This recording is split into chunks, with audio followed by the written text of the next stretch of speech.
আজ রাত ২টায় মুখোমুখি হবে ফ্রান্স এবং মরক্কো। আফ্রিকা মহাদেশের মধ্যে মুসলিম একটি দেশ মরক্কো এবং অন্যদিকে রয়েছে ফ্রান্স। আপনারা জানেন যে ২ দিন আগে যে খেলাটি হয়েছে সেখানে আ মিশরের সাথে আর্জেন্টিনার একটি দুর্দান্ত লড়াই শুরু হয়েছিল। সেখানে আ খুব নেগেটিভভাবে বা খুব খারাপভাবে আর্জেন্টিনা বা মিশরের সাথে যে রেফারিটা করা হয়েছে, সেটার কারণেই কিন্তু আ সেদিন মিশর মূলত হেরে যায়।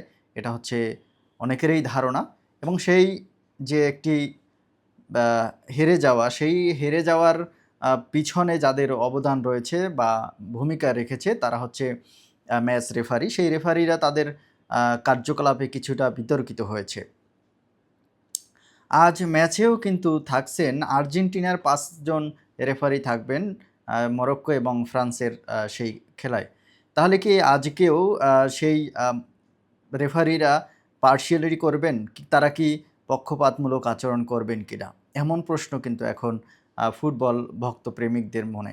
এখন বিষয়টা হচ্ছে রাত ২টায় যদি মরক্কো জিতে যায় তাহলে মুসলমানদের জন্য একটি আ খুশির বার্তা যে একটি মুসলিম দেশ সেমিফাইনালে চলে যাবে ফুটবলের এই বিশ্ব ফুটবল কাপে।